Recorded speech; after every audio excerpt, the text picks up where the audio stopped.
Bonjour, Graziella Suto, propagatrice de bien-être pour les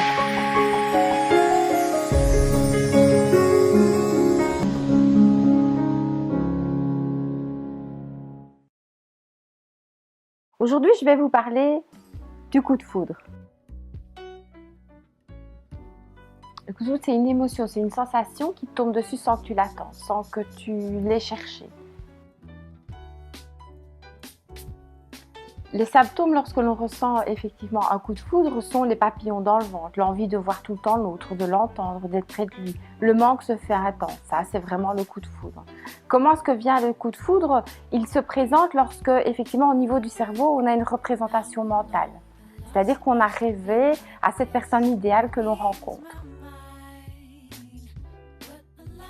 Le cerveau il produit des phéromones et ce sont ces phéromones qui font en sorte que le coup de foudre puisse avoir lieu. Le coup de foudre, il peut avoir lieu lorsqu'on a conditionné son mental, lorsqu'on a attendu effectivement cette personne idéale qu'on croit rencontrer à un moment donné. Lorsque l'on perçoit cette personne, lorsqu'on la rencontre, le cerveau, il produit des phéromones. Et ce sont ces phéromones, cette production de phéromones, qui font que tu tombes amoureux, que tu crois tomber amoureux, que tu tombes dans le coup de foudre. Alors le coup de foudre, il fait mal. Il fait du bien et à la fois il fait mal. Alors comment gérer ce coup de foudre? En gardant en tout cas un certain équilibre dans ta vie, en gardant tes copines, en continuant à travailler, en essayant de garder des activités que tu as dans ta vie au quotidien tous les jours, qui t'empêcheront effectivement que ça devienne une obsession, que l'autre pour qui tu as ce coup de foudre devienne une obsession.